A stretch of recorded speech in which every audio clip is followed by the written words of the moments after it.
Good afternoon and welcome to Global News on Signature TV. I am Uchenna Chimdi Oluoha. In the headlines, PDP unveils subcommittees for November National Convention in Ibadan. Gunmen assassinate APC chieftain in front of his family in Otukpo, Benue State. Displaced Palestinians flee southwards as Israel presses on with Gaza City operation. An Australian regulator begins investigation into Optus outage. Details in a moment.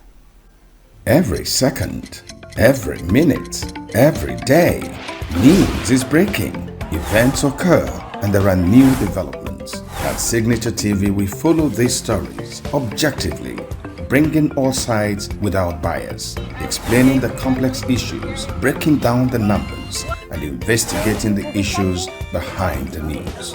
Anywhere and everywhere, near or far, wherever the news is, we will be there. Signature TV. News in your pocket. The People's Democratic Party, PDP, has released the full list of members for various subcommittees ahead of its 2025 elective national convention, scheduled for November 15 and 16 in Ibadan, Oyo State. The announcement, made via the party's official X handle, was signed by National Convention Organizing Committee Chairman and Adamawa State Governor Umaru Fintiri. The subcommittee is tasked with logistics, security, electoral processes, and more. Feature over 100 members, including governors, senators, and key party stakeholders.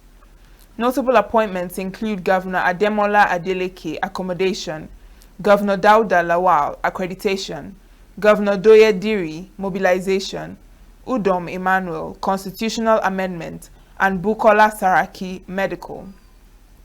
Other key roles include Governor Bala Mohammed, Publicity, Governor Sheyi Makinde, Transportation, and Governor Kefas Abu, Security.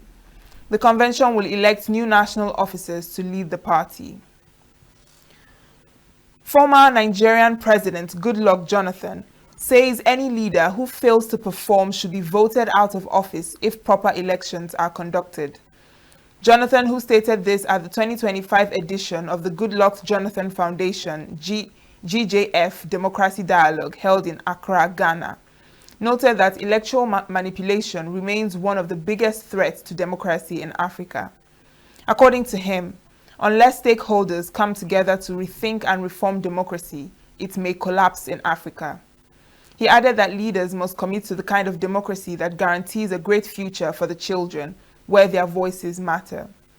Former President Olusegun Obasanjo and the President of Ghana, John Mahama, called for the reform of democracy and its protection in Africa.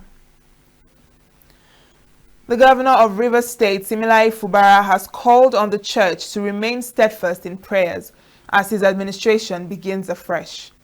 The governor made the appeal during a church service at St. Paul's Anglican Church in his hometown of Opobo in Opobo Nkoro local government area, which he attended with his wife, Valerie, in company of some stakeholders. Governor Fubara said he was at the church to quietly offer thanks to God for his faithfulness to his family, the state, and the nation. He thanked the church for its prayers, which he said sustained his family and administration during the turbulent times, saying that such prayers averted shame and brought divine intervention. For this my native people, who have always made this sacrifice of fasting, praying for my survival, praying for my health, praying for anything that will bring shame upon my life, that God should remove it. And here now, I'm here to say, God has answered your prayers.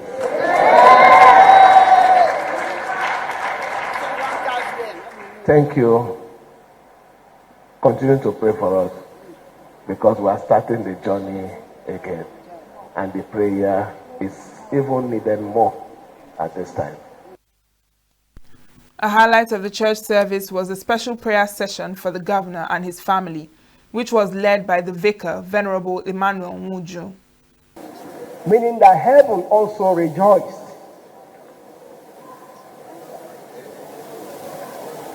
The governor said, that thing that makes you to love me, I will not stop doing it. Pray for him for the grace to break even. You have promised us that you will not disappoint us. But one thing with you is that where man's strength stops, you begin the battle. Lord, we cannot tell the terms of peace, but what we know is that there is peace. But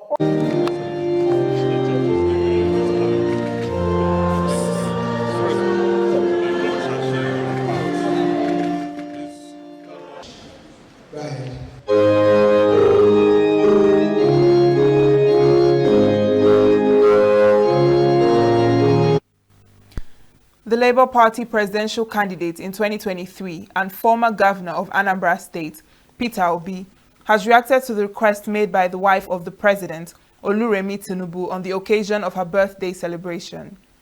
Oluremi Tinubu recently requested that anyone wishing to celebrate her with gifts or newspaper adverts should rather channel such gesture to the completion of the National Library in Abuja. Reacting via a post on social media platform X, Obi criticized the appeal, stating that a nation like Nigeria should not rely on birthday donations to complete critical national infrastructure. He expressed dismay that while millions of dollars are spent on luxury, foreign trips, and private jets, essential projects like the National Library remains abandoned. While wishing the First Lady long life, Obi accused the government of misplaced priorities, saying it is both shocking and tragic that education is publicly acknowledged as important, yet continues to take a back seat to frivolity. Vice President Kashim Shettima has arrived in New York to represent President Bola Tinubu at the 80th session of the United Nations General Assembly, which runs from Monday to September 28. Shettima will deliver Nigeria's national statement during the high-level debate, unveil new climate commitments under the Paris Agreement, and engage in key side events, roundtables, and bilateral meetings. On arrival at JFK Airport, he was received by top Nigerian officials, including Foreign Affairs Minister Yusuf Toga and Defense Minister Badaru Abubakar. Nigeria's focus on UNGA 80 includes pushing for a global tax convention, advocating for Africa's inclusion on the UN Security Council, and promoting the country as a top investment destination under the Renewed Hope agenda. Shettima will also attend the AU Peace and Security Council meeting and hold talks with the Sudanese Prime Minister. A chieftain of the All Progressives Congress in Otukpo, Benue State, Eje Ude, has been shot dead at his residence by unknown gunmen. The gunmen stormed his Uboju residence around 12 a.m. on Monday and opened fire on him in front of his family. Eyewitnesses confirmed that the assailants, who arrived on a motorcycle, awaited for his arrival before carrying out the dastardly act. His body has already been deposited at the Otukpo General Hospital morgue. Despite ongoing appeals from Plateau State Governor Caleb Mutfwang for the establishment of state police, a federal lawmaker from the state, Yusuf Gagdi, has firmly rejected the idea. While visiting several communities in Kanam local government area recently affected by violent attacks, Gagdi, who represents the Pangshin Kanke Kanam federal constituency, reiterated his opposition to state police. He argued that the creation of such a force could be exploited by governors to target political opponents rather than enhance security. Gagdi, a member of the House of Representatives for over a decade, acknowledged the increasing insecurity in areas like Garga, Kukawa, Kiaram, Giambao, Dungur, and Shukawa, but maintained that expanding conventional security agencies with better funding and coordination remains the best solution. He called on the federal government to launch decisive operations in forests along the Plateau, Taraba, and Bauchi borders to root out criminal elements, insisting that duplicating security structures under the guise of state police would only serve political interests, not public safety. Meanwhile, the Deputy Speaker of the House of Representatives, Benjamin Kalu, has emphasized the urgent need for state police as a solution to Nigeria's insecurity challenges. Kalu said this while addressing newsmen in Abuja after returning from Geneva, Switzerland, where he represented Nigeria at the 55th WTO Inter-Parliamentary Union Public Forum. Kalu, who noted that the country's current centralized policing system was inadequate and lagged behind global best practices, explained that the State Police Bill before the National Assembly seeks to improve response time and align policing with international standards. The Deputy Speaker announced that a national public hearing on the bill will hold on Monday to give Nigerians the opportunity to air their views. While acknowledging fears of misuse, he maintained that the need to guarantee security for the majority outweighs such concerns. Kalu said that Nigeria and other African delegations are pressing for Afrocentric issues to feature prominently at the WTO Ministerial Conference scheduled for Yaoundé in March 2026, saying that Africa and its problems must be on the table, not outside the room. Up ahead, police arrest 3 in Ebonyi over student's death, community stages protest. Man attempts to smuggle drugs into Kuje Custodial Center. Details of these and more after the break. Every second, every minute, every day, news is breaking. Events occur and there are new developments. At Signature TV, we follow these stories objectively, bringing all sides without bias, explaining the complex issues, breaking down the numbers, and investigating the issues behind the news. Anywhere and everywhere, near or far, wherever the news is, we will be there. Signature TV. News in your pocket. The Ebonyi State Police Command has confirmed the arrest of 3 individuals in connection with the death of Ebuka Chukwu, an SS2 student of Federal Government College, Oposi in Ohozara local government area. Police spokesperson Joshua Okando disclosed this during a peaceful protest by residents of Oposi community who demanded justice for the late student. Community representative Collins Agu cited an autopsy report indicating that Ebuka was murdered and his body dumped in a stream to conceal the crime. He also accused a staff member, Mr. Danjuma, of allegedly instructing students, including Ebuka, to confront suspected hoodlums. Another resident, Chiadikobi Obasi, condemned what he described as ongoing mistreatment of local students by staff by the school administration. Meanwhile, the school's vice principal, Ojima Emmanuel, expressed shock over the incident and pledged full cooperation with investigations. The tragic event reportedly occurred on July 27, 2025. The leadership of the National Association of Resident Doctors, Ekiti State University Teaching Hospital, Ado-Ekiti, has threatened to embark on industrial action following an attack on 2 doctors by students involved in an accident. Speaking with newsmen at Ado-Ekiti, the president of the National Association of Resident Doctors, Exuth Branch, Dr. Ayodeji Olatayo, described the act as barbaric and uncalled for, urging the Ekiti State government to fish out the perpetrators or face industrial action.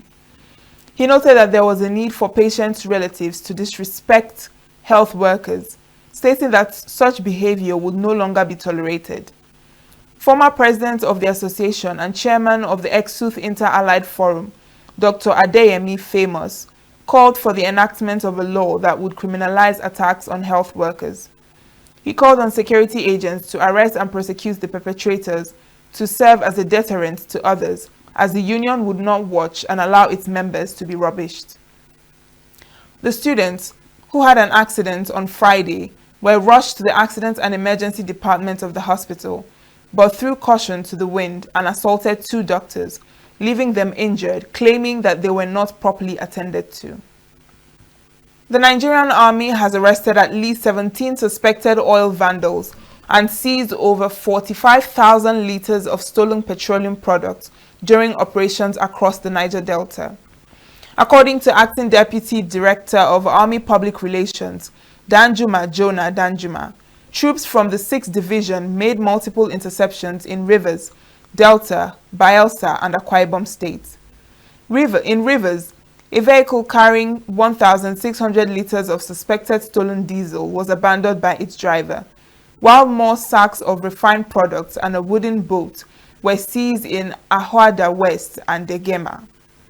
In Delta, soldiers uncovered a major illegal storage hub in Warri South, including a loaded tanker and over 20,000 liters of automotive gas oil. Similar raids in Bayelsa and Akwa Ibom led to the destruction of illegal refining sites and the interception of vehicles transporting stolen fuel. The Army says the operations are part of ongoing efforts to protect national assets and disrupt oil theft networks in the region. The federal government has begun laboratory investigations to determine the exact cause of a strange flesh-eating disease that has killed 7 people in Malabu, Adamawa State. Acting National Coordinator of the National Tuberculosis, Buruli Ulcer and Leprosy Control Program, Adesigbi Olufemi, disclosed this during an interview in Abuja. Olufemi said that as of September 10, there were 67 confirmed cases with 8 patients undergoing surgical treatment at the Modibo Adama University Teaching Hospital, Yola. The disease is said to often begin as a boil, later bursts, and then gradually eats away flesh, sometimes damaging the bones in the affected area. Olufemi stated that although the exact cause remained unknown, but Buruli ulcer was suspected, which is caused by Mycobacterium ulcerans, a bacterium commonly found in swampy environments and around stagnant riverine ecosystems. The coordinator hailed the proactive response of the Adamawa State government, alongside support from federal agencies and non-governmental partners, and assured the public commitment to treating patients and curbing further transmission. Officials of the Nigerian Correctional Service have apprehended a man attempting to smuggle substances suspected to be psychoactive drugs into the Medium Security Custodial Center, Kuje. The development was confirmed in a press release signed by the Federal Capital Territory Command's Public Relations Officer, Adamu Duza. Duza said the suspect, identified as Njimogu Ikedi, was intercepted around 12:45 p.m. on Saturday while attempting to visit an inmate. He explained that during a routine security search, officers discovered items believed to be cannabis sativa and other psychoactive substances concealed inside his boxer shorts, which were worn in the manner of a diaper. The Controller of Corrections for the Federal Capital Territory Command, Christopher Jen, ordered that the suspects be apprehended and handed over to the National Drug Law Enforcement Agency for further investigation and prosecution. The Lagos State government has directed all courier and delivery service providers operating in the state to ensure their riders wear reflective jackets and visibility tapes during evening and nighttime hours. The directive was announced by the Lagos Ministry of Transportation in a statement signed by its Director, Public Affairs, Bolanle Ogunlola. Ogunlola stated it is part of efforts to improve road safety and reduce the risks of accidents involving dispatch riders, adding that all riders operating between 6 p.m. and 6 a.m. are instructed to wear reflective jackets, while all delivery motorcycles and bicycles must be fitted with reflective tapes or markers to ensure clear visibility on the road. However, the dispatch riders at the bottom of the chain, who deliver goods to end users daily, make life-threatening decisions as they set out for work, mainly due to the lack of important safety kits. Activities marking the African Growth Entrepreneurship Festival has ended at the Amadio Event Center in Enugu. Correspondent Raymond Ken Mbata covered the event for Signature TV.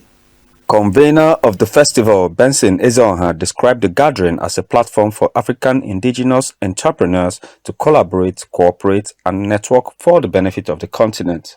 So we tend to bring and collaborate with entrepreneurs all over Africa, both aspiring entrepreneurs, emerging entrepreneurs, and already established entrepreneurs. Bring them under one umbrella to plan or to collaborate to foster the growth of Africa region. Various speakers inspired participants, stressing key economic issues. Emmanuel UM, who spoke on innovative entrepreneurship, noted that the Igbo apprenticeship system delivers more success than formal education because of its hands-on approach. Don't mind anybody that is talking down whatever you are doing.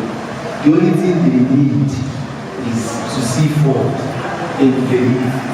At this level you are now, you don't need anybody to believe in you. If I share one of my visions with you, there's no way you can believe. Just like you, I'm standing with you now. There's no way you can. So I'm not looking for anybody to believe in me. Just hold on. Another speaker, Quindalene Chidiobi, emphasized monetizing skills and outlined steps needed to achieve such goals. Actually, a skill, you can start with one place. You can start with one work. Before you know it, you go to a bag. Before you know it, you save up money to buy machines and all that. So it's like start little, start messy. Don't wait till you have it all. Are you a baker? You're waiting to have a big oven. You're waiting to have a cake mixer. I remember back then when we used to make cake. my friend gets this one. We used to use my pistol to be doing it like this. I didn't have a mixer there, but I now have it. I'm not doing an industrial work just for my family. I didn't have oven. I used my stove because I used to use matches back then. We go and get sand and put in the pot. Get the baking pan and give it to it to reduce the flame. We were able to make very delicious cake. So don't wait till you get it all. Just start anyhow. Improvise. Improvise. Rome was not built in a day.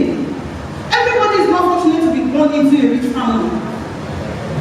But there are people that were not born into a rich family. But today they now have an empire to themselves. Business consultant Amina Damboa, in an interview, identified the absence of information sharing platforms as a major challenge facing Nigerian entrepreneurs. A long-time resident of Enugu, she said she came to share her experience and encourage entrepreneurship. What I intend to achieve attending this program is knowledge. Doesn't matter how far you have gone in life, knowledge is one thing that is a very big thing that you need to keep achieving. When I saw the presenters, I mean the speakers, I was like, wow, most of the speakers are older than me and they have a higher portfolio than me, and I was like, okay, this is another field for me to get more knowledge. So the most thing I also want to get from here is to make my own impact, because I'm from Borno State precisely, but the good part of it is that I grow in the city of Enugu. With young innovators taking the lead, the African Growth Entrepreneurship Festival may just become a springboard for new business collaborations on the continent. From Amadio Event Center in Enugu, Raymond Ken Mbata reporting for Signature TV. Still to come, blast seen in Gaza as support grows for formal recognition of Palestinian state. Poplio decries forced exile of Gaza civilians. Do stay with us. Every second, every minute, every day, news is breaking, events occur, and there are new developments. At Signature TV, we follow these stories objectively, bringing all sides without bias, explaining the complex issues, breaking down the numbers, and investigating the issues behind the news. Anywhere and everywhere, near or far, wherever the news is, we will be there. Signature TV. News in your pocket. France and Saudi Arabia will convene dozens of world leaders on Monday to rally support for a two-state solution, with several of them expected to formally recognize a Palestinian state, a move that could draw harsh Israeli and U.S. responses. Displaced Palestinian Zuhair Al-Ghol said on Monday he hoped for safety and stability and an end to the war in Gaza as support for a Palestinian state grew. Mohammed Al-Yazidi, another displaced Palestinian in Gaza, reacted more skeptically to the news.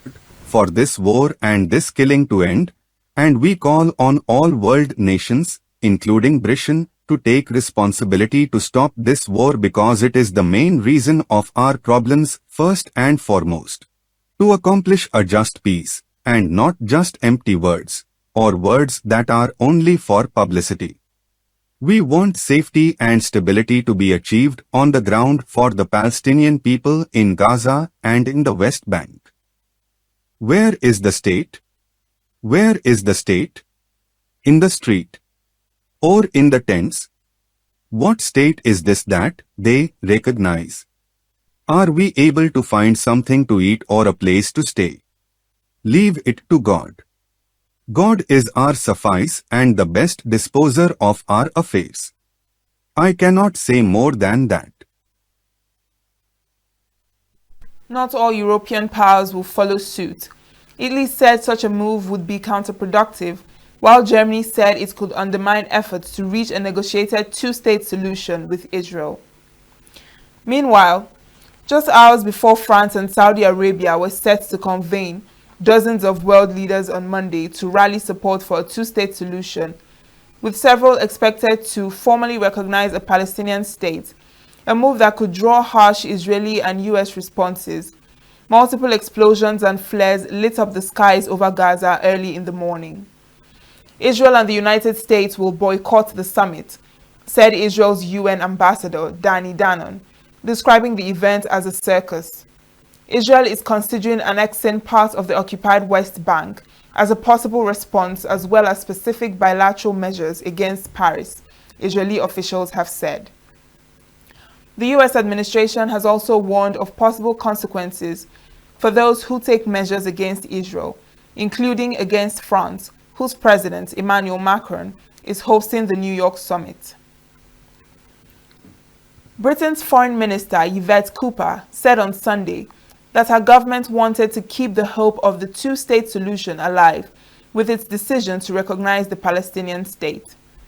Speaking in New York ahead of the United Nations General Assembly, Cooper said the devastation in Gaza and the expansion of West Bank settlements, along with the continued holding of Israeli hostages in Gaza, put any hope of peace and stability in the region at risk. She emphasized that the UK government continued to designate Hamas as a terrorist organization. So this is a historic step and a moral step, which we're taking alongside our allies to recognise the state of Palestine in order to keep the hope of the two-state solution alive at a time when there is a real risk that it is in peril as a result of the devastation in Gaza, the continued holding of hostages and the expansion of settlements. And if we don't act now, the risk is that everyone will just turn their backs on the two-state solution that is the only lasting way to get peace and security for the region. That is why it's so important. We are clear that Hamas is a barbaric terrorist organisation, continues to commit atrocities and can have no place in the future of Palestine. It must release the hostages immediately. And not only is a two-state solution that this decision is all about against what Hamas want to see, it's also the process of recognition over the last few months has led to the unprecedented agreement by Arab states to reject Hamas and say that they must play no role in Palestine's future. So this decision is about a two-state solution and the prospect of lasting peace for the Middle East. Britain, Canada, Australia and Portugal all recognized a Palestinian state on Sunday, while Israel Prime Minister Benjamin Netanyahu condemned the move. Palestinian Foreign Minister Varsen Agaberkian Shahin said that countries recognizing a Palestinian state this week were taking an irreversible step that preserved the two-state solution and which brought Palestinian independence and sovereignty closer. Tomorrow, President Abbas will be addressing the New York mini summit on the implementation of the two states. We expect, hopefully, some 10 countries to recognize the state of Palestine.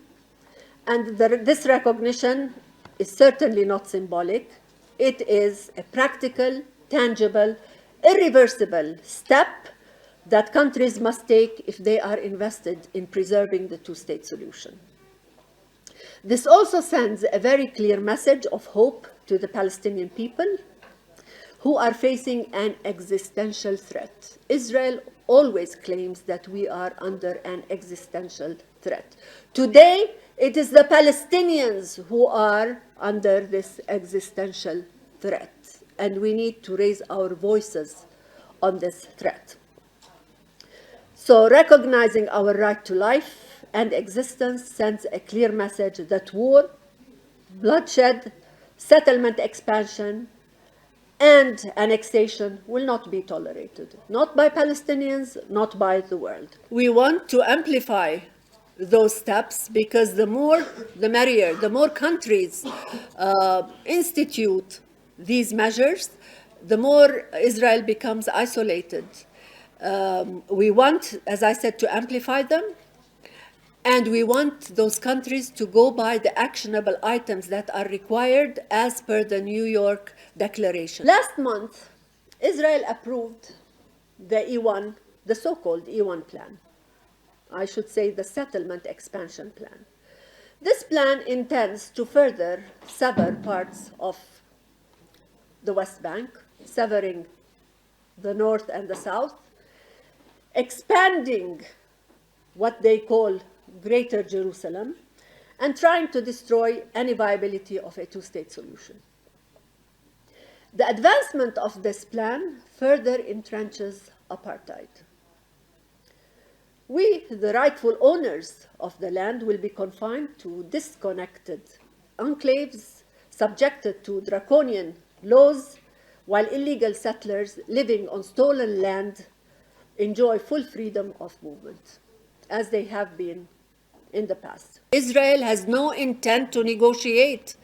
Israel is not for negotiations. And as you said, Netanyahu and others, and today more so than ever, they say no to a state of Palestine. How do you negotiate with somebody that upfront says no to a state? We're negotiating a state, we're negotiating borders, we're negotiating water of that state, etc. How do you negotiate with them? So we have come to terms today that Israel has no intent, does not want to negotiate, so the ball is in the court today of the international community.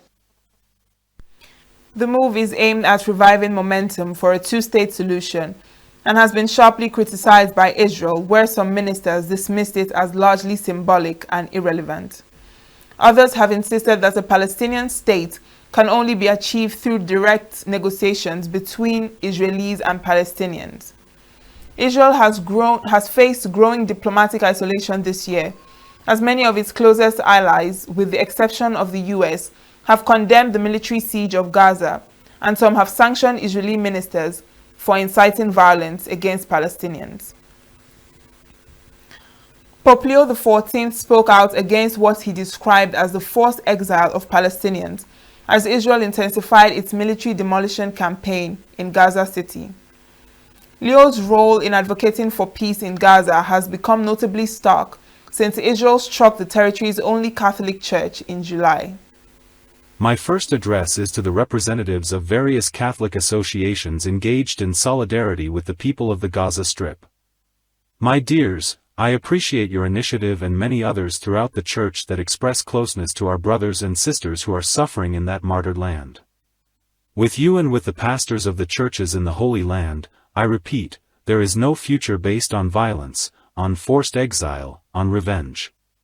Peoples need peace, and those who truly love them work for peace. Thank you all, and I wish you all a good Sunday. The Pope's words come as 10 countries, including Britain, are expected to formally recognize an independent Palestinian state ahead of the annual leaders' gathering at the UN General Assembly. Polls closed and vote counting began in Guinea on Sunday as the West African nation held a referendum on new constitution, a key step in its transition following the 2021 coup that brought Mamadi Doumbouya to power. Counting started shortly after 6 p.m. when polling stations closed, though some remained open to allow voters still in line to cast their ballots. Results are expected in the coming days. So we have yes, 279 and number 152 in the Bodari sector, Samatra Plateau neighborhood in Sanfonia. Proposed constitution would extend presidential terms from 5 to 7 years, create a Senate with 1/3 of its members appointed by the president, and lay the framework for elections that the junta says will return Guinea to civilian rule. While the referendum is seen as a step towards elections and the return to civilian rule in Guinea, Doumbouya's opponents have criticized it as a power grab by him. Doumbouya has not said yet whether he intends to run for office. A transition charter adopted by his government after it took power said junta members would be barred from standing in the next election. Australia's communication regulator said on Monday it had launched an investigation into Optus emergency call services outage, which has since been linked to 4 deaths. Optus CEO Stephen Rue said the failure occurred during a network upgrade last Thursday, which potentially impacted 600 customers in the states of South Australia and Western Australia and in the Northern Territory. Australian Communications Minister Annika Wells said on Monday that Optus can expect to face significant consequences, but did not go into details. Optus has perpetuated an enormous failure upon the Australian people, and they can expect to face significant consequences. People have a right to be livid about what has happened here. And right now, our focus is getting to the bottom of what went wrong before we determine what happens next, but Optus will be held to account. They have serious questions to answer now about their own processes, why they weren't followed, and what went wrong. And the reasons for this will be part of the investigation. This incident is now being thoroughly investigated by the Australian Communications Media Authority. Optus will be held accountable for this failure. They and all providers have no excuses here. They must now work with government and ACMA to make their systems better. We will be seeking significant information from Optus. Telco networks are complex. We will need time to dig into what's exactly happened here. But as the Minister said, we will, as the regulator, be holding Optus account for this second outage over the last couple of years. Last year, Optus was fined $12 million Australian dollars by regulators for failing to provide emergency call services to thousands during a nationwide outage in 2023. Optus also suffered a cyber attack in 2022 that affected the data of around 9.5 million Australians. The leader of South Korea's Unification Church, Han Hak-ja, arrived at a court in Seoul on Monday, where she faces a possible arrest warrant related to a probe of the wife of ousted President Yoon Suk-yeol for corruption. If the court approves the warrant, Han, 82, will be imprisoned while a special prosecutor investigates allegations. She directed a church official to bribe former First Lady Kim Kyun-hee for favors for the church's business interests. Han did not answer reporters' questions about allegations of bribery she faces, as she was pushed in a wheelchair entering the Seoul Central District Court for the warrant hearing. Han, who is called True Mother by followers, is the widow of Unification Church founder Moon Sun-myung, who died in 2012. She previously denied the allegations of giving jewelry and luxury handbags to Kim, who is in detention. Heavy rains in Catalonia left 1 dead and 1 missing in San Quinti de Medonia on Sunday. According to local authorities, the victim is a minor who is believed to have been traveling by car with his father, and when their car was swept away by rainwater. Search operations were ongoing on Monday for the missing person, mobilizing 87 firefighters, authorities said. Heavy rains have hit Catalonia with over 100 liters of water per square meter in some areas. A weather radar graphic showed Super Typhoon Ragasa moving towards Philippines' northern Luzon on Monday, threatening destructive winds and heavy rain as work and school was suspended across Metro Manila and large parts of the country. State weather officials raised the highest typhoon warning over the remote Babuyan Islands, urging residents in low-lying and coastal communities to evacuate ahead of storm surges and possible flooding. Packing maximum sustained winds of 205 km per hour and gusts of up to 250 km per hour. Ragasa was forecast to make landfall or brush past the Babuyan Islands around midday before crossing the Luzon Strait. Philippine forecasters warned of widespread power outages, landslides, and dangerous seas as the storm's outer bands began lashing northern Luzon.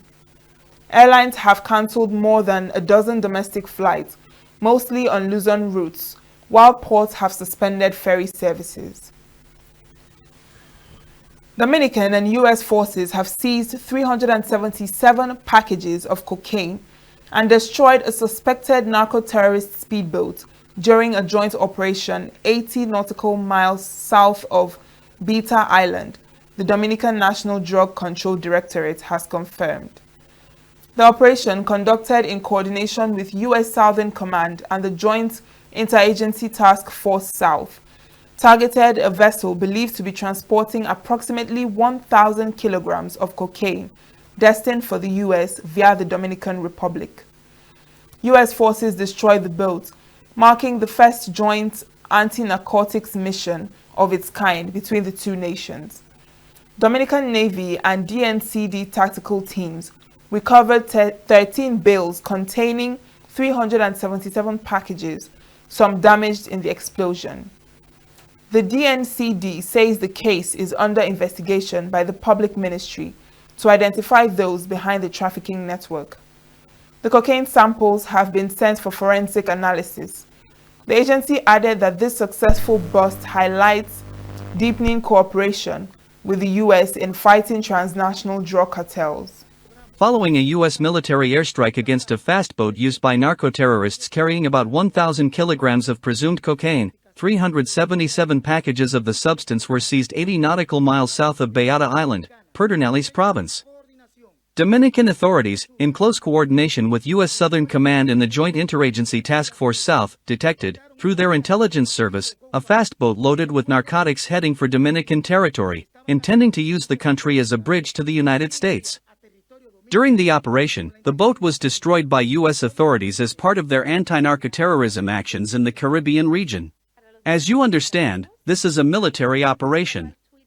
For operational details, I refer you to the White House and to the tweet President Trump published on Friday, which contains the official public message. Elon Musk joined thousands of mourners at the memorial service for Charlie Kirk at an Arizona football stadium, where President Donald Trump, Vice President J.D. Vance, and other top Republicans paid tribute to the assassinated right-wing activist. As bagpipes played Amazing Grace, the Tesla CEO appeared talking to members of the crowd before making his way to a seat near the front of the State Farm Stadium in Glendale, which has a capacity of more than 63,000. The 31-year-old Kirk, credited with building support for Republicans through his conservative student activist group, Turning Point USA, was killed on stage in Utah on September 10 as he debated with college students. A 22-year-old technical college student has been charged with Kirk's murder, and investigators say he told his romantic partner in text messages that he had killed Kirk because he had enough of his hate. The killing has raised fears about the growing frequency of U.S. political violence across the ideological spectrum, while also deepening partisan divides. Musk and Trump were last seen together in May, when Trump presented Musk with a gold key as the Tesla CEO stepped away from his role with Dodge. The two men were later involved in a public social media spat, which Musk posted on X that he regretted. Enyimba FC retained their position at the top of the Nigeria Premier Football League table with a dramatic 3-2 victory over Bendel Insurance in a thrilling matchday 5 encounter in Aba. Insurance took an early lead just 3 minutes in through Chinedu Nwosu, but Enyimba responded in the 18th minute with a goal from Abiodun Joseph. The visitors went ahead again on the hour mark thanks to Wisdom Udom, only for Enyimba to draw level once more through Kalunweke penalty in the 66th minute. Chidera Michael sealed the comeback with a decisive goal, giving Enyimba 11 points from 5 matches as they look ahead to their next fixture against Ikorodu City. Enyimba coach Stanley Eguma praised his team's resilience, while Bendel Insurance coach Greg Ibinoba acknowledged his side's efforts despite the loss. Enyimba never said that. I think my players showed today and I commend their efforts. I would not want to undermine the insurance. They give a good account. The players were fast, very pacey and young, and I must tell you, they were very, very business-like today. I think such teams need to be respected in the league. But however, today we have gotten the point that the league still remains. Thank God we're on top of the table, and all we need to do now is to consolidate. And that's a duty not from only the players, not from the coaches, the management, and every other citizen who or who love a league. The government have come today to motivate the team. I think that we are still on course, but it's not yet time for celebration. Yeah, that's why we are there. At that point in time, it was a difficult moment, but we persevered and then encouraged the players, made some technical changes that will bring us back into the game, and it paid off. I think I knew that something will still happen. First of all, I'd like to say thank God there was no casualty in the game. Played the game against a very, very good side, very tough side. We all know that. Enyimba is, I must say that, #1 in Nigeria. They play good football, they have matured players, they've been there, they know what it is, and you can see, again, the atmosphere. So I must give the coach kudos. He did very well because they knew what they were expecting, and that is the truth. It was a good game, fantastic game. Well, every team has its own strategy. We believe that coming to Enyimba is going to be, a free-flowing game, and we expect the boys to put in their best and try to convert chances when they get them, and which they did today. Although they missed some very important ones. We keep working like the game is all about goals. If you don't score goals, you can't win games. Elsewhere on match day 5, Nasarawa United secured their first away win of the season with a 2-1 comeback victory over Bayelsa United. Mustafa Jawad opened the scoring for the hosts, but Ekeson Okorie leveled for Nasarawa before Collins Onovuke netted the winner. In Ibadan, Shooting Stars claimed their first win of the season, edging Kun Khalifat 2-1 with goals from Gali Falk and Sadiq Ibrahim, while Henry Ezonye scored for the visitors. El Kanemi Warriors earned a narrow 1-0 win against Warri Wolves, thanks to a 19-minute strike from Mokhtar Ismail. Other notable results included Tornadoes defeating Ikorodu City 4-2 in a high-scoring clash.